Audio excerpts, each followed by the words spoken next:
The video surveillance from an Albuquerque motel shows it clearly. A man paces the corridor. A woman exits her room to get something from her car and then returns. And from out of nowhere, this guy came back around the corner. And this time he had a gun and he was pointing it right at my abdomen. At that very moment, Lynne Russell's husband, Chuck Caro, emerged from the shower.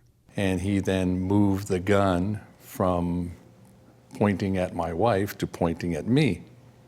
And he said, "I need your money." But the gunman did not know that Russell, a former CNN anchor, and Caro, a former CNN reporter who trained as a Special Forces soldier, habitually travel with guns that they are licensed and trained to use. You were able to actually move your gun from the nightstand into your purse?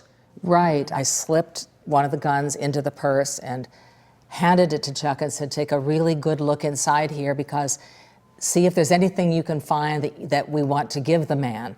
And Chuck looked and he said, yes, there is. And they say as the suspect started to shoot, So I drew. Caro fired back. And you killed this man. And I killed him.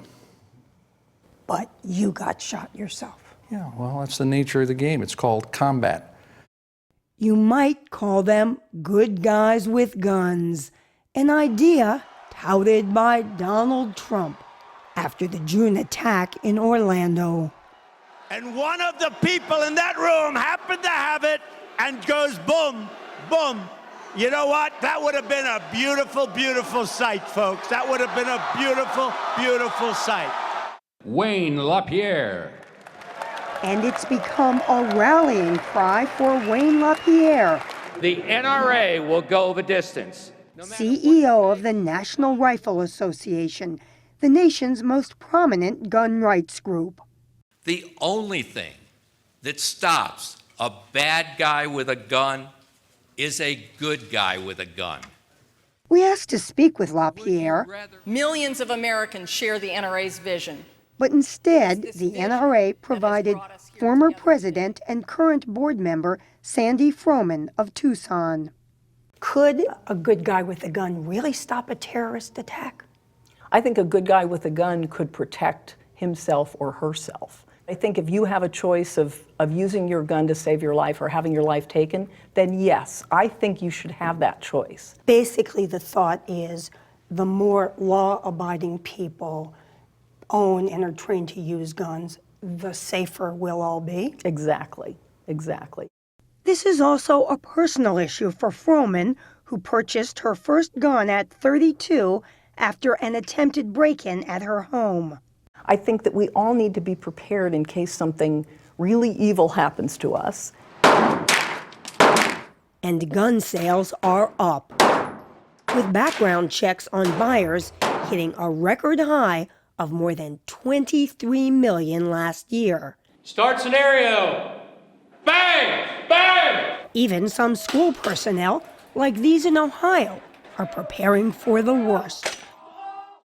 While many gun rights advocates say it's time to end most bans on guns in public places, known as gun-free zones. Somebody intent on rape or robbery or murder is not going to obey that little circle with the line through it. So why you think should these people are sitting ducks? Sitting ducks, that's exactly right.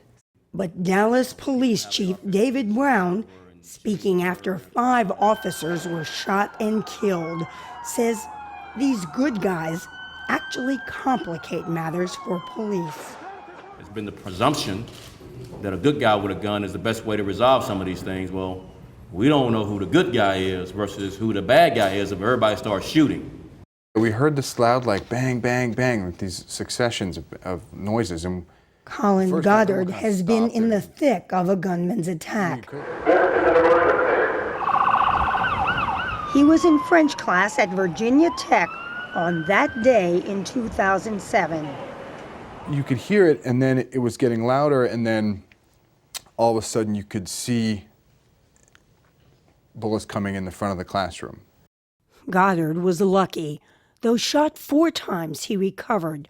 32 people were killed. Yet he rejects the idea that good guys with guns could have saved the day. There was never really a thought that came in my mind during the course of the event. I was much more concerned with how can we do a better job of stopping the one gun from coming into that classroom than trying to put a gun in every single classroom of my school. You know, that felt like would be a much more dangerous situation. Goddard now works advocating for stronger gun control laws that he says would keep guns away from the bad guys in the first place. But the NRA insists we don't need more laws. Every time you pass a new law, instead of enforcing the existing laws, you further burden law-abiding citizens. Chuck, obviously the cane, none of that was there before, huh? No. As for Chuck Caro, he's now undergone 6 surgeries. He and his wife, Lynne Russell, believe that their right to bear arms saved their lives. But they say being a good guy with a gun is not a political decision, but a personal one. I don't tell anybody, go out and get a gun. I don't, right? But if you're going to, you should be very well trained, and then understand that even if you have to use that gun to defend yourself, that life is never going to be the same again.